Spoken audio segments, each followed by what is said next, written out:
This is Sarah Stewart Holland. And this is Beth Silvers. Thank you for joining us for Pantsuit Politics.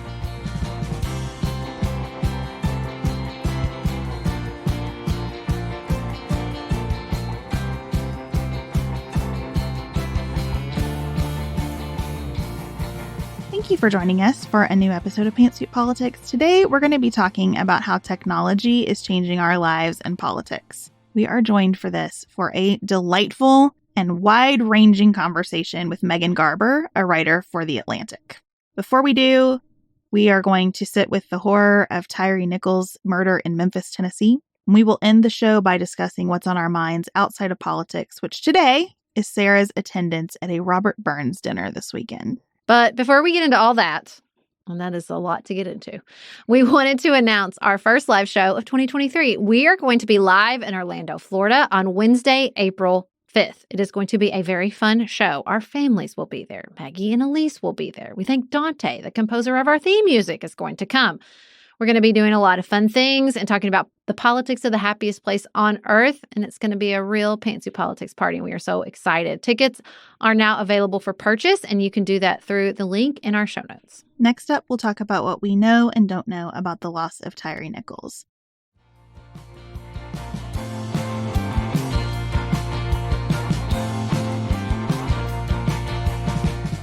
Sarah, this morning, Ellen, my 7-year-old, asked me about Tyre Nichols because she had seen a headline about him on our Amazon Echo. And I thought it might be helpful to just talk through here what I talked through with her. And that is kind of what we know and what we don't know.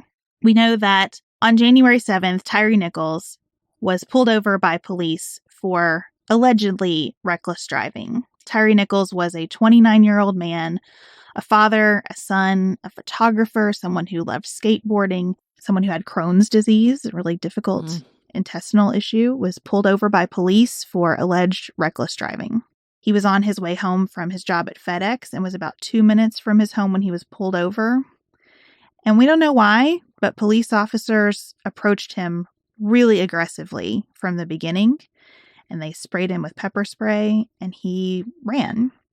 And the police officers went after him and got custody of him, and they beat him terribly. And then they waited around for a while, and somebody smoked a cigarette, and they chatted with each other about why they did it. And his body sat on the ground next to a car, and finally an ambulance came. And that's what we know today. And we have some other details about how his family found out. We know that officers went to their home between 8 and 9 p.m., told his mother he'd been arrested for a DUI, and that he was being taken to the hospital because he had been pepper sprayed and tased, and that he'd later be booked at the police station. And they told her she could not go to the hospital. And not until 4 a.m. did she hear from a doctor who summoned her to the hospital. And then she learned that her son was in cardiac arrest and his kidneys were failing. She said, that doesn't sound like something that would happen because of pepper spray and a taser. And she said as soon as she saw him, she knew he was gone.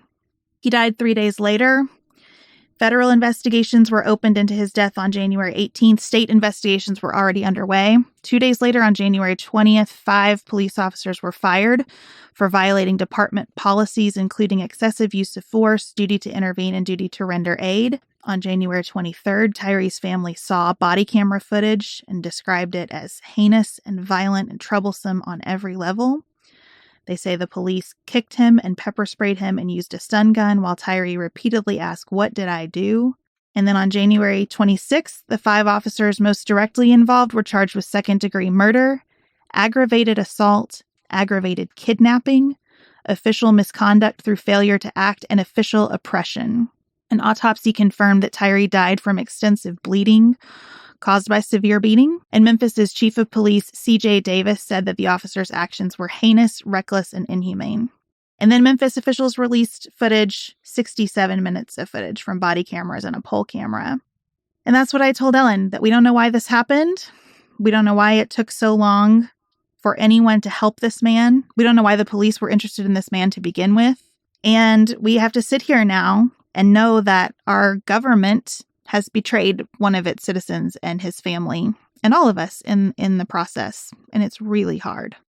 I first saw coverage of Tyre Nichols and his death and the demands of his family probably a week and a half ago. I even had a friend from Memphis reach out and say, are you following this? Are you watching this? And I said, yes. But it was not until they released the footage on Friday that there was much anticipation for, there was much preparation for, preparing the public, that I realized that all 5 officers involved were Black.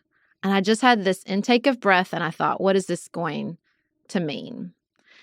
And how is the discussion and the sort of public discourse around this event going to move forward? And I have to say that overall, I found the discourse, if not encouraging, at least not harmful. The only part of the coverage that really bothered me, that felt racist, was how much emphasis there was on, like, cities are preparing for violence. So everybody's preparing for violence. But and then it was like, oh, well, there was nonviolent protest. That part bugged me. I did not like all that emphasis on, or assumption that people would react to this video violently. But besides that, I thought the discourse around the video itself, as citizens, what is our obligation to watch or not to watch? I thought the discourse around policing and the race of the officers was constructive. Perry Bacon Jr., who we've had on this podcast before and who we both have enormous respect for, wrote in the Washington Post, the 5 officers were all Black, as was Nichols, as is Memphis's police chief. That doesn't make this situation less bad or unrelated to racism. The problem, as Black Lives Matter activists have been saying for a decade, isn't that individual officers hate Black people or other minorities. It's that America's police departments deploy and train their officers to view everyday citizens as either threats to the officer's safety or disruptions to an orderly society, resulting in altercations escalating needlessly into killings. You know, the New York Times had done a comprehensive report about traffic stops and how people get killed in traffic stops because they just escalate. Again, I thought the coverage of the 71 commands in 13 minutes and how conflicting they were and how confusing that must feel, and how it happens that you have officers shouting conflicting demands at you, was really, really good. And there is going to be, I'm sure, continued coverage of this particular unit, the Scorpion unit, which was supposed to be responsible for tackling rising crime in Memphis, but has been disbanded, was really important and constructive. And also, none of that lessens the heartbreak of thinking about this human being calling for his mother who lived hundreds of yards away. You don't have to watch the video to be heartbroken. And I thought, you know, the video was so violent and it was matched by this outpouring of really just devotion to focusing on this man's humanity in a way that was just as heartbreaking as if you watched all 60 minutes of that footage. More so to see him and to see what he loved and what he cared about and engaging in creative acts and having a tattoo of his mother on his body. Like, it was all impossibly hard, but I felt like there was movement in that hardness. It felt like the hardness was taking us in a direction that is important. I did not watch the video. I heard a lot of audio from it, and I read a lot about it, but I did not watch the video. I just felt so conflicted about it, and I did appreciate some of the writing, especially the piece in the New York Times that said there are reasons to witness it, and there are reasons to think that witnessing it is harmful, and that's where I landed. And so I tried to spend my viewing time with his family and with Memphis officials. I was really struck by a CNN interview with a Memphis city councilman who just broke down. There were minutes where he just couldn't speak. And Don Lemon just allowed him to be, which I thought was really important and different. There was a moment when Don Lemon asked him, "Do you want me to leave you or do you want me to stay with you?" And they stayed. There was a moment when Don Lemon said to his producers, "Please don't cut from this. This is important." And I do think that people covering this story have worked hard to let it sink in that this is real and to not let the reality of it be lost. In terms of what happens next, I'm really struck by the immediate disbanding of this unit. We have a lot of conversations about how quickly they moved to first fire and then charge these officers? What would have happened if the officers had been white? And I think all of that analysis is important. I don't think I can add anything meaningful to it. I think the fact that they just disbanded this unit so quickly is really significant. I've been considering the whole defund the police movement and idea and how that phrase has been interpreted politically and how it's become toxic politically and people have really run away from it. And I think that what is in my heart about police officers right now is not defunding, but demilitarizing. Mm-hmm. When you hear something like the Scorpion Unit in Memphis, Tennessee, that just lets you know that there is a training and an ethos that says you're in a war zone and you're going to operate like military members would operate in a war zone. And I am sure that because of my life experiences, I cannot imagine what these officers contend with often in the legitimate pursuit of safety for the citizens of Memphis. At the same time, I know it's different than what military members contend with.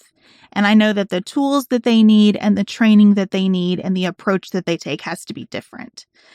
And so I am most encouraged that immediately they said, yes, we are going to shut that down and we are going to rethink this. And I think that's part of why the protests have been peaceful, because this can't be made right, but the government is acting. And often the protests have been ignited by inaction. And at least here there is communication and there is action. I think your point about demilitarization is so good. And also, I mean, I think that's what Black Lives Matter is trying to get at. You know what's expensive? Militarizing a police force. Mm-hmm. So if you cut off the funding, that changes things. And I just think about how much Memphis is being asked to hold, a city I dearly love. I love every time I've ever been to Memphis. And it's like, when was the last time Memphis was in the news? With the death of Eliza Fletcher, this like stereotypical out of a nightmare violent crime, right? Where you get snatched off the streets. And what was Memphis being asked to do? Get the crime under control. That was the drumbeat all of the midterm. Violent crime, violent crime, violent crime. And then you form this unit to address this concern, which is at the fundamental center of government. Keep your citizens safe. And what do we have here? We have a unit of this police force that by all accounts was functioning as almost like a gang. My husband and I were talking about this morning. He's like, I mean, how many years ago did Training Day came out? We had a piece of art that said, this is what happens when you empower people to go after a subset of the population that you've like sort of created this characterization of that doesn't have any advocacy because they're criminals. So whatever it takes to do, go after the criminals, which then leads to criminal behavior. And I thought, like, I don't know what the answer is. Is there any form of policing and the prevention of crime that doesn't take us down this road? I mean, I think that is the very difficult question that the Black Lives Matter movement has been asking us from the beginning, which is, what does this do? What does this do to people that allows them to leave someone on the ground in medical distress for almost an hour? It is so corrosive to our human instincts. And we see evidence of that over and over and over again. And if you care, and if you work or you love someone who works in these units, then you should care about that as much as anybody else. Yeah, because these folks have to live with this, all of them. There's so many people here. That's why you know that it's corrosive to the human spirit on a big picture level. Because so many people allowed this to unfold. There's no good way to leave a conversation like this. I feel like everything I might say is hollow and inadequate. So we wanted to share a statement from Tyre Nichols' family attorney, Ben Crump, where he calls for another step that needs to be taken here, the passage of Tyre's law, and it would require officers to intervene when they see a crime in progress like this. The appropriate legacy that we give Tyre Nicholson, if we really say we want justice for justice. It's not just justice for one family, it's justice for all of us. That's what Rovine is praying for. She wants reform. We want this duty to intervene to become Tyre's law, just like they have carry-on Horn's law in the state of New York. And for those of you who don't know that, sister, as me and attorney McElmore talked this morning, Carrie-Ann Horn was a black police officer. She witnessed one of her fellow officers brutalizing a black citizen. And she intervened and stopped him and got assaulted herself when she tried to stop him. But because she intervened, she was retaliated against and she was terminated and had to fight almost a decade-long battle to get justice because they had no duty to intervene for police officers before her courageous act. And the issue is we have to make it official. We have to make it documented. Correct. We got to put it on the books. We have to have notice that police officers, you have a duty to intervene when you see a crime being committed. You expect the people to say something. Well, why don't y'all show us how to do it? You all go first when you see a crime being committed. And then people in our community will feel a lot more safe when they go intervene and say, we saw a crime. When you want us to tell what we saw, well, you tell what you saw too. Amen? Amen. And so this is what Miss Roe Vaughn and Rodney and Jamal and Kiwana and Michael, his siblings, that's what they want. They want reform with these charges.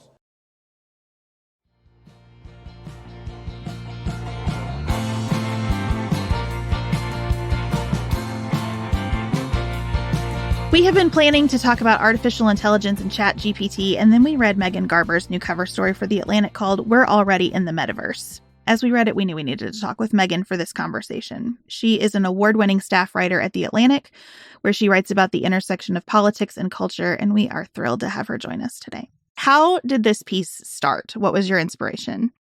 You know, really my inspiration was spending a lot of time on social media. That was pretty much it, just sort of noticing the way that people, very much myself included, tend to relate to each other on social media, not quite as other people, you know, as we would in person, but as kind of characters in a show a little bit, and this sort of distance and almost like dehumanization that I kept noticing in interactions. And I noticed myself doing it too. You know, I'd think of people as kind of characters and, you know, became very troubled by sort of noticing that I was doing this too. And that really was sort of the animating idea behind the piece. And then I just thought more and more, you know, what accounts for this?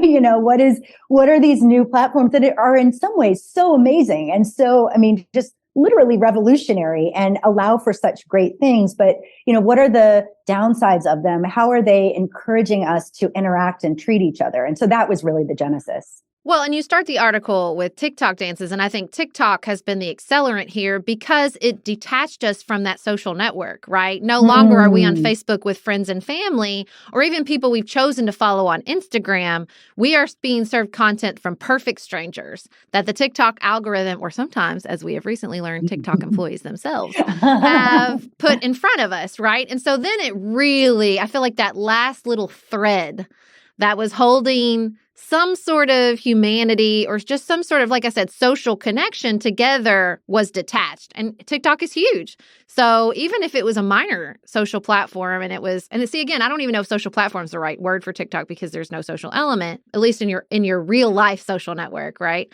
Whatever that tiny thread was, the way it accelerated into predominance, I feel like detached that last remaining thread. It's such a good point, completely. And it's so much about performance, right? It's not really about interaction. It's about this kind of one-way broadcast, you know, of a talent, of a kind of clip of a show, something like that. And, you know, in some ways that can be wonderful. I really love TikTok for that purpose. And I'm sort of blown away every time I go on that app with just sort of human ingenuity and weirdness and intelligence. And there are so many good things on display there, but just like you said, I think the point is it is on display. It is meant to be performed. It is the one way. It is really not a social interaction. And that you're right. That's key. And I think that TikTok, that feels to me like the future, the sort of, Facebook with its conversations and even Twitter with its conversations, for all the limitations they had. The conversation does not seem to me to be where we're going, but the performance very much does. I think that performance element is why I have started to really resent the word content. And I know that that's like a terrible thing because I am a content creator. There's no denying it. And even as we have like content calendar meetings, I'm upset by it. I'm just generally upset by the state of things and by feeling like I am participating in a system that turns everyone into a performer and a product. And at the same time, I am very committed to doing the thing that your article is about, which I think is like using relatively entertaining things to help us make meaning of what's going on and then losing our grasp on meaning in the process. Ooh, that's such a great way to put it. I mean, I think what I would say is, I wrestled a lot in writing this because I, like you, I have, a lot of different dogs in the fight basically here. And, I'm a TV critic too. I write about television and movies and books and, that is entertainment. And, so I really did wrestle with sort of what are the nuances here. But what I've sort of settled on is, entertainment is, and even content, I would say, I agree. I do not love the term, but I will use it, in lieu of a better one. But, those things are wonderful in a lot of ways. They are how we find joy and connection and, all the things that people say about art, I think you can generally say for entertainment as well. And, a lot of just beauty can come from that and connection and empathy and all these things that are, goods in our culture. I think though, where things go awry in my mind is when entertainment becomes not one thing, not one option for society and for culture, but the only thing that we have and the only thing that we recognize. So, what I'm trying to think about in this article is just, what happens when politics also has a mandate to be entertaining, when culture itself has the mandate to be entertaining, when, even wisdom and just, these very sort of old notions of things, what happens then when all of those are filtered through the demands of entertainment? And I think, nothing good, really. I think, when entertainment is one facet of life, that is great. But when it becomes everything, that is where the problems start. Anyone who's been in sort of the evangelical community or even adjacent will understand there's been this drive in churches to make them entertaining. They are performances. The music is a performance. There's a coffee shop in the lobby. Like there's all this desire to appeal and to market and to draw people in. And I think it's really complicated. When I was reading your piece, especially the part about doing this around history, doing this around like news and politics, but like recent historical events, I thought about, follow me here, pharmaceutical advertising. And they say like, right, it was such a big deal when they would say, talk to your doctor in both good ways and bad, because it did for the first time put in people's brain, I can advocate for myself. I can talk to my doctor about this instead of just taking direction. So it was a mixed bag, right? And that, but it was also this, like we were marketing something that if you really think about it, shouldn't be marketable, right? Like it should be something you need and you're diagnosed with. But also, again, this positive that there was advocacy in a role that people had not realized they could advocate for themselves. And I think with this history, look, the upside of this technology is for, I think, some of the first times in human history, like one of the first time in human history, this type of historical analysis and this type of thinking. I was just, even this weekend, I'm thinking like this systemic issue with policing. Like this is a hard thing. You go back in history, you're not going to see a majority of the human populace struggling with systemic injustice, right? I mean, obviously you have slavery and you had people using entertainment like Uncle Tom's Cabin to get that into the populace's mindset and probably people criticizing it, right? Like I was thinking, I'm sure I didn't do this, but I'm sure you could find historians with like the first Ken Burns documentary being like, how dare you transform this history in entertainment? But it's like, we're putting it out there, and it's this like self-perpetuating cycle where we're foisting this stuff on humanity in a way they haven't had to think about it. And then they're stressed, like from the anxiety of just dealing with all this. And so they lean back into entertainment, and then they're pushed further with this cultural and political analysis through the lens of entertainment. And it's just like this modern vicious cycle. Definitely. And I think one element of that too is, it is so common now for a big news story to break, and often a tragic news story.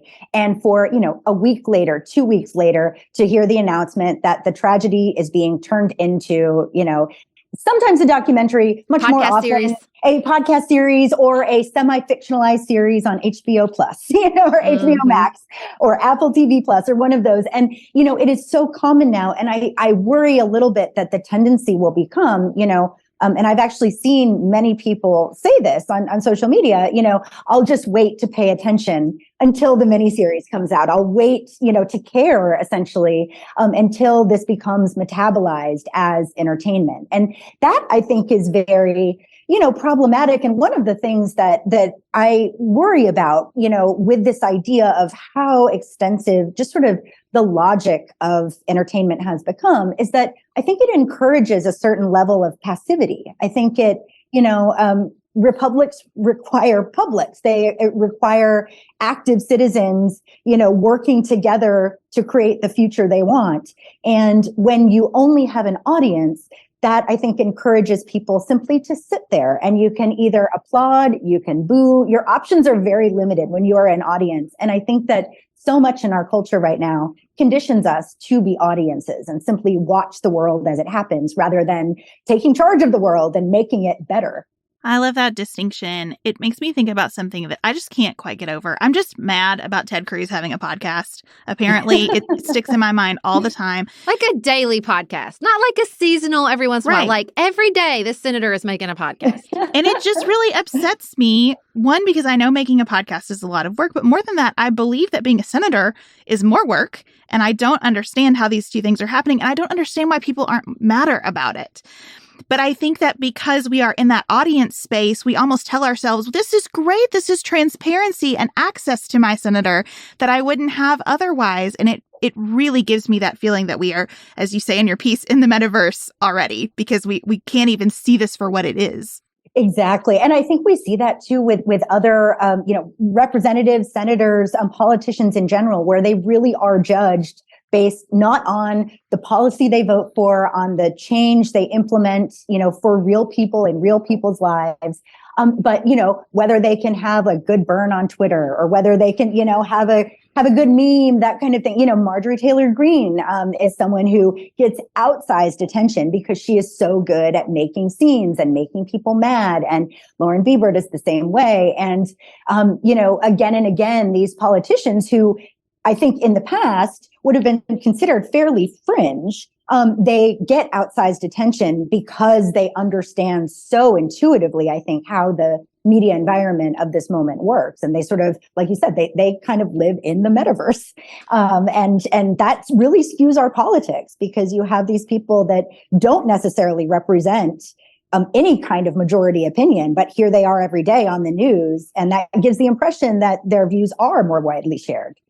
Well, and I think the more corrosive part of this is not that we are purely audiences, because we're not. Because of the technology you're talking about, it's just a little bit more. It can give you that feeling of doing something, that sort of commodified activism and that influence. I thought Tish Harrison Warren's piece about the corrosiveness of being a personal brand in the New York Times this weekend was so good because we're a little bit more than an audience, and that tricks us into thinking we're doing something besides just engaging in entertainment. And in some ways we are. My political moment that I couldn't get over is Madison Cawthorn saying, well, you guys should have more communication staff, forget the legislative staff. Like, as a former legislative staffer, that made me want to burn it all down. But look, he's not in Congress anymore. He lost. He burned out and he flamed out. And I just have to remind myself that it can feel like we're stuck in this blur and we're stuck in this place. But there are consequences. But I do think, and even consequences to that influence. Like, I do think things happen on social media politically even that matter, that have impact, like that blurry line that social media provides us has impact, but it negative as well, where it becomes, it's not politically or culturally or societally impactful unless it has that wash of entertainment. No, I think that's exactly right. And these are, everything here is held in tension because there are, yes, social media has given voice to people who would not have had a voice before in the same way. And that is huge. And I think we're just beginning to understand and then reckon with what that will mean. But I think it largely has meant very good things, for American politics. But then the other side of that is, I think when we are taught to sort of not take each other's voices seriously, to dismiss each other. Just even the term crisis actor is so often invoked as just a reason to ignore someone. And so many examples like that, where we just kind of find reasons to discount each other as people and really to dehumanize each other. I mean, I think actually one of the upshots of this article, at any rate, and this idea of sort of what it means to live in the metaverse is that propaganda is not just about information. I think propaganda is also about how we see other people. That fundamentally is what it does. And I worry that, the more time we spend in these digital environments, the more we are encouraged to not see each other as full people, full humans who are just as worthy as we are, but, as something less than us, as somehow fictional. And that very quickly, obviously, becomes a big problem for all of us. Given where we already are, I wonder where you think we're going, especially as you take in the ChatGPT conversation. Do you think AI drives us deeper into the metaverse or maybe starts to take us out of it in some way? Ooh, that's so interesting. My first reaction is probably drives us deeper in for the moment, just in the sense of, if part of the metaverse is this idea of sort of physical reality and digital reality colliding in ways that are very hard to sort of disentangle, then I think, these algorithms, these chatbots, et cetera, this artificial intelligence, they are going to blur those lines even more. But I would also say I'm not necessarily a pessimist about ChatGPT and other systems, because I think we've had so many examples like that in history, both recent and ancient. Handwriting and writing in general was once very controversial because people worried that it would obliterate our memories. And in a certain sense that was right, but we found other ways to be wise and to, and all of these things sort of have their analogs in history. And my feeling is, and I'm not just trying to please any future robot overlords in saying this, but, I do think that, yes, this will be a revolutionary technology, either right now or very quickly down the road. But I don't think it will necessarily destroy anything. I think it will function as kind of an adjunct to what we already have. And humans will have to sort of rethink, what does it mean to be wise? What does it mean to be creative? What does it mean even to be human? And those are questions that we'll have to negotiate. But we've been in this position before, and we've always come out with answers. Well, and it's so funny to me in your piece. I mean, listen, you take some really high-end dystopic writing and talk about it, but the whole time, all I was thinking about is WALL-E. That's the piece of dystopic, but how meta, because that's a piece of mass entertainment, right? But those like floating around on their little things, like that's the one I'm always like, we're going to end up like WALL-E. Yes. It's so bad. But it's like, I also think that, again, that form of mass entertainment can put ideas in people's heads that I think are beneficial, that help, that push the conversation a little bit further. And also just have to remind myself that like not all of humanity is meant or wants or is capable of struggling with this stuff, right? Like some people, like I think are just, the entertainment is the entertainment. And then that's why you have other people who want to engage in that bigger, wiser question. And I think like I have to remind myself, like we all don't have to agree on this for the conversation to be important. Like we all don't even have to agree that it is important for the conversation to be important and have impact. But that's hard when everything's entertainment. Yeah, no, exactly. And that is one of the upshots, I think, of this is just, of the story is just, yeah, when everything is entertainment, everything else becomes harder to sort of understand, like where does the politics end and the entertainment begin? And you could ask the same thing about so many dimensions of life.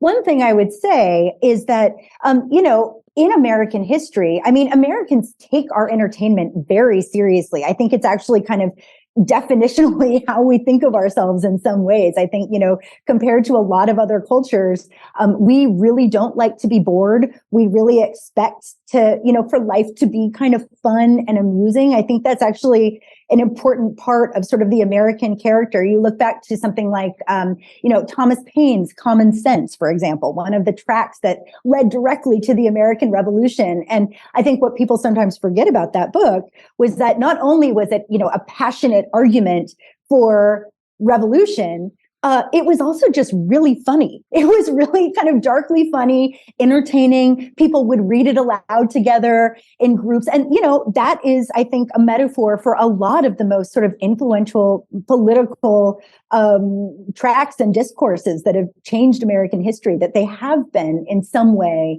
if not entertaining, they've had that dimension of performance and theatricality. And I don't think there's anything wrong with that on its own. I think the problem just becomes when we sort of lose sight of the, seriousness at the other end of things, and where just everything becomes kind of a performance and a joke. You could look at, George Santos, for example, who, Lord. made up his entire career essentially and seems to be facing at this moment extremely few consequences. A lot of people just don't seem to care that he just lied and seem to be sort of making light of those lies. And I think that to me is an inflection point. That to me is a worrying indication of where we're going, where even just complete lies are going to face, again, for the moment, maybe things will change, but for the moment, very little accountability. Well, and I also just think, though, it's not just that the political and those moments of political and cultural breakthrough are entertaining. It's also that our entertainment has gotten more political and cultural. Like they're working on each other. Yeah. They've gotten better. It's gotten smarter. Go back and, read some like popular novels. Some of them are bad from like even the 70s. I read The Thornbird. It's not a great book, but it was huge at the time.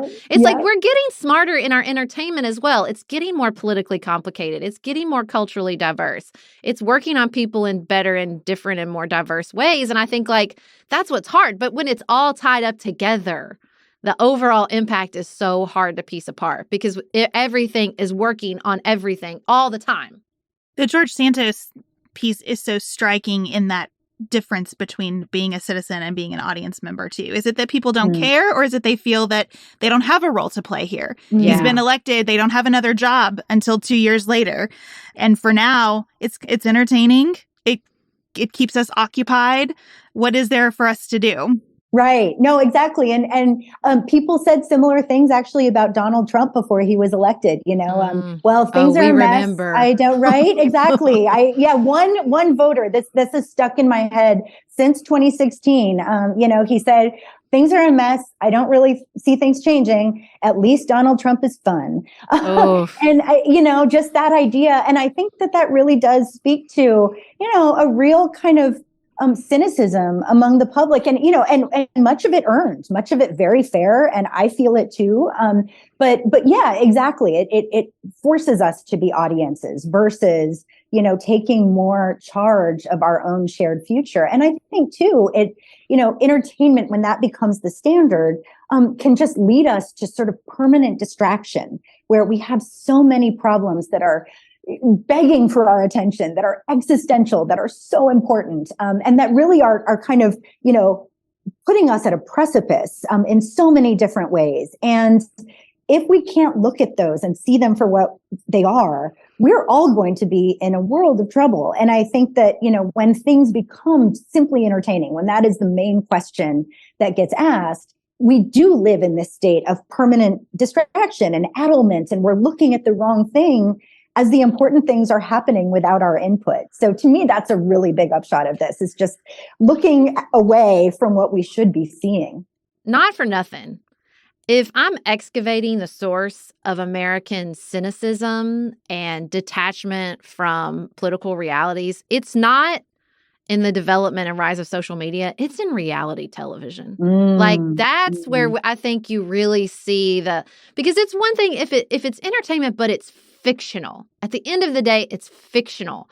But when you talk about reality television and that corrosive, weird, arguably meta mix of reality and fictional, it's like that's where people started thinking, well, what is true? What is real?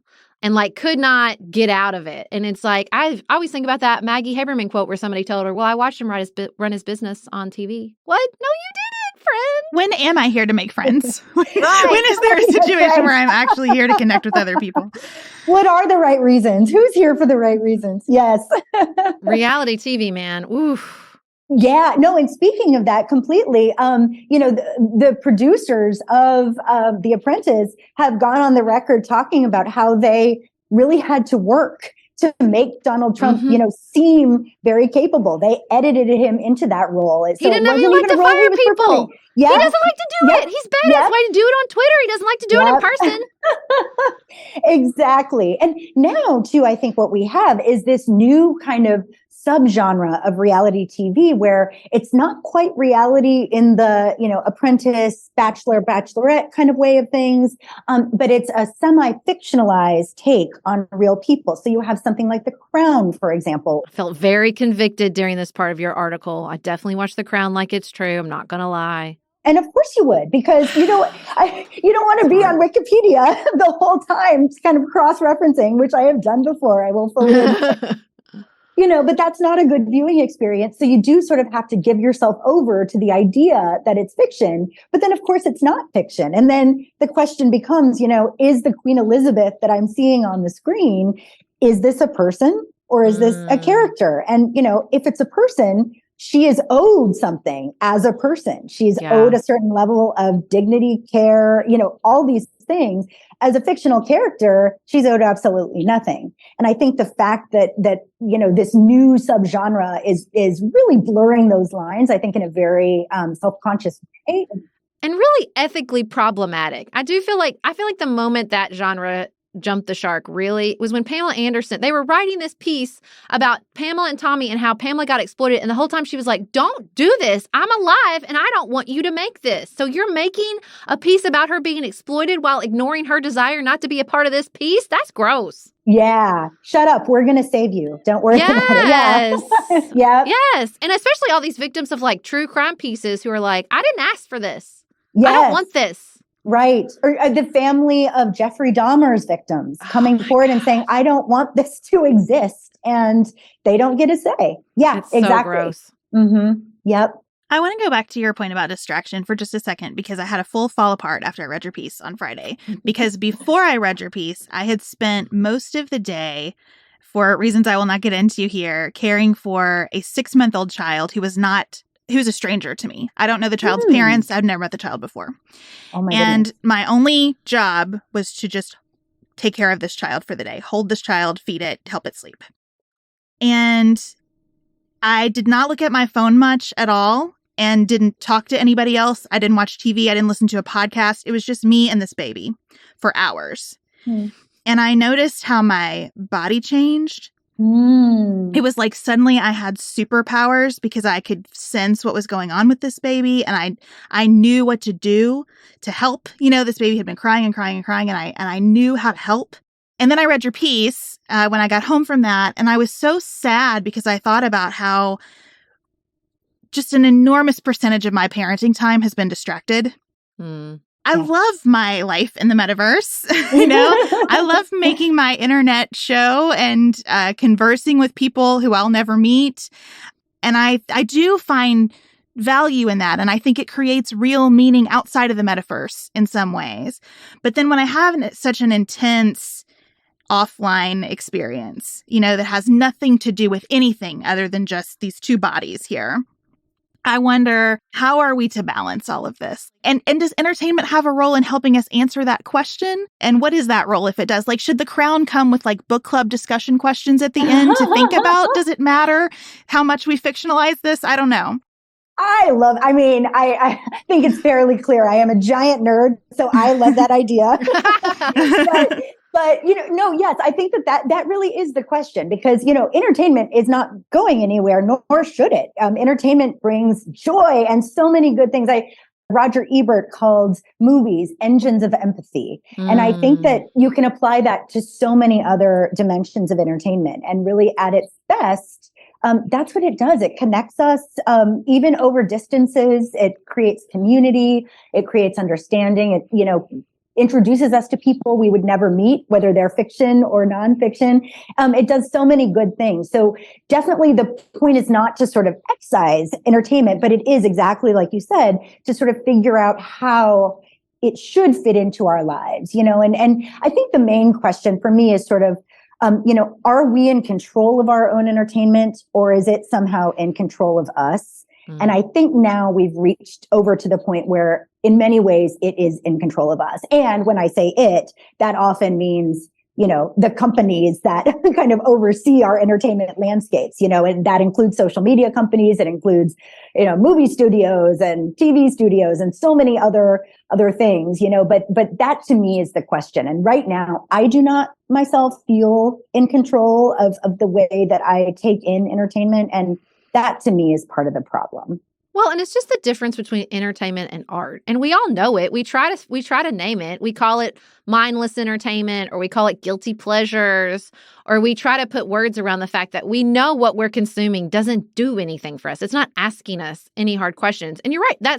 It can be enormously powerful. One of the most impactful moments that I still think about all the time is I heard Tracy Clayton stand up and say, white people can take in Black entertainment. We've been taking in stuff made for you guys our whole lives. You can take in stuff made for us.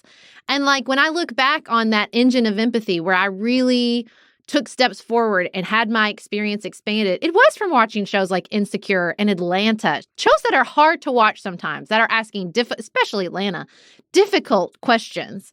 But also, even Insecure in a joyful way. That stuff is important and it matters. And nobody would describe either of those shows as mindless entertainment or guilty pleasures, right? Yeah. And so I just think we know it. We know the difference when we're just consuming versus where we're interacting, even just as an audience member, with art that is challenging us, that is asking us interesting questions. You're a TV critic. You know the difference when you're seeing something like that versus this, 25th season of The Real Housewives. No, exactly. And those shows, are definitely art. No question. But I would also say too, even on the shows that aren't as challenging on their face, a show like, for example, The Masked Singer. Do you know this show? So I'm obsessed with this show. I find it so fascinating. As my kids love this show, right? It's so good, and it's not art, in any real definition. And yet, it says so many interesting things about our culture. And I think it has lessons, for better or for worse. It's the show that really, I think, explores kind of cynicism and fakery and what it means to wear a mask and what it means to take the mask off. And, there are lots of things that you can get out of watching that show, even though it probably does fit in with, Real Housewives. And I think you could actually say a similar thing about Real Housewives. So I think for all of these shows, it really does come down to sort of the relationship between the show itself and the viewer, and what the viewer cares about, what they respond to. And to me, that's the power of these works, that even the ones that don't seem like art can actually do the work of art in a lot of different ways. Listen, that is the internal struggle of reality television, because when you do it well, when you take command of that incredibly powerful medium and try to do something, man, is it impactful. It is incredibly impactful. But when you don't, it's a mess. Yep. Before we let you go, I just want to ask you, what are you still thinking about after you've written this piece? What did you not answer in the process of writing it that is still on your mind? Ooh, that's a great question. Actually, related to the ChatGPT idea, I think one of the things that my editors and I did not focus on as much is just this idea of sort of reality and, different types of reality, I guess, sort of the digital world and the physical world just kind of collapsing into each other. So, you have things like holograms, for example, being an ever more common part of the entertainment landscape, or immersive experiences where you don't just see a Van Gogh painting, for example, at the museum, but you live within it and you take pictures of yourself within it, and all these, these very self-conscious attempts to sort of collapse the digital and the physical. And I think there's so much interesting stuff there that we just simply didn't have room for in this essay. But those are things that I definitely want to keep thinking about, because I think they have so much to tell us about sort of where we're all going together into the future, and have a lot of similar questions to this question about entertainment. Well, we look forward to reading, and thank you for this piece. It's great. Oh, thank you so much. I really appreciate it.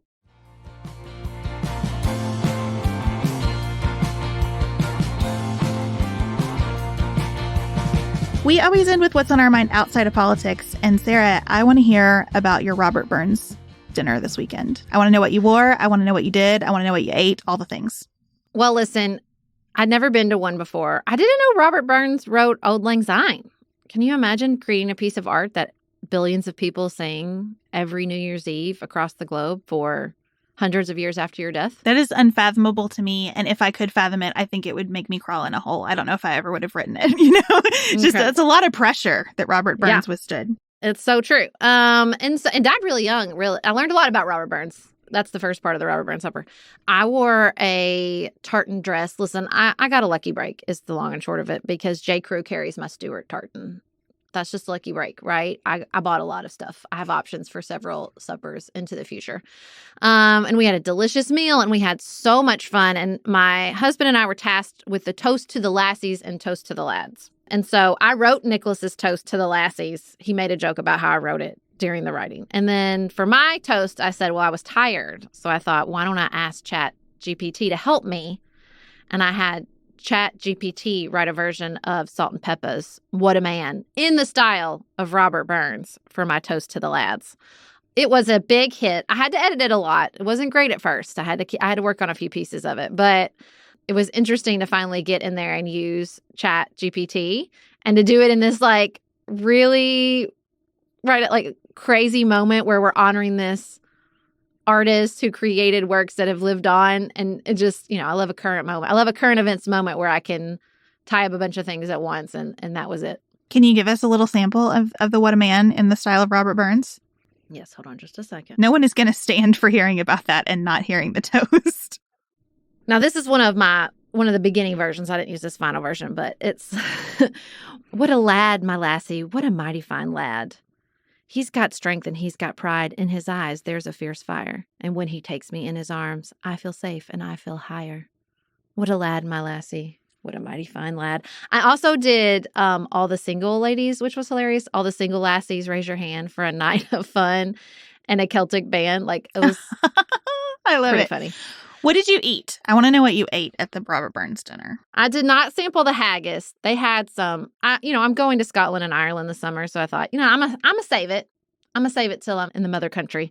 But we had, just roast chicken and potatoes and the carrot soup and pear compote. It was delicious, and we did little Scotch tastings that I barely sampled because I think Scotch tastes like licking an ashtray. There, I said it. If you have spent any time with my husband, you know that Scotland is where his people are from. And he felt very at home and happy while we were there visiting. And since we came back from Scotland, he periodically orders haggis to have here in our home. And I have never tried it. I have mentioned I'm very responsive to smells. And the smell of haggis just doesn't really sit well with me. So I was especially curious to see if you tried it. I didn't. I'm going to wait till this summer, but it was really fun. We just had a delightful time. Just a delightful time. So you would recommend attending a Robert Burns dinner if you have the opportunity? Yes. I mean, it's a very white event. I'm not going to lie to you. But I think, first of all, I like any event that involves a costume or a style of clothes or a particular focus on the dress. You know what I'm saying? I love that. I like a guided experience. We read Robert Burns poetry. We had bagpiping. I just want an immersive guided experience. That is my total and complete jam. So I had such a good time. Well, I'm so glad. And I loved seeing your pictures.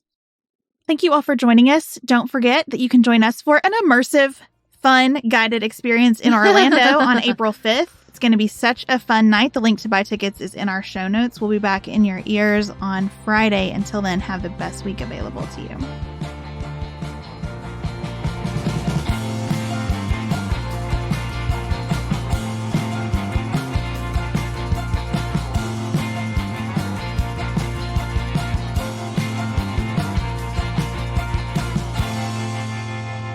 Pantsuit Politics is produced by Studio D Podcast Production. Elise Knapp is our managing director. Maggie Penton is our community engagement manager. Dante Lima is the composer and performer of our theme music. Our show is listener supported. Special thanks to our executive producers: Martha Brunitsky, Allie Edwards, Janice Elliott, Sarah Greenup, Julie Haller, Helen Handley, Tiffany Hassler, Emily Holiday, Katie Johnson, Katina Zuganellis-Kasling, Barry Kaufman, Molly Kors, Catherine Vollmer, Lori Ladow, Lily McClure, Linda Daniel, Emily Neasley, The Cousins, Tawny Peterson, Tracy Putoff, Sarah Ralph, Jeremy Sequoia, Katie Steigers, Karen True, Annika Uvaline, Nick and Elisa Valelli, Amy Whited, Emily Helen Olson, Lee Shea McDonough, Morgan McHugh, Jeff Davis, Melinda Johnston, Michelle Wood,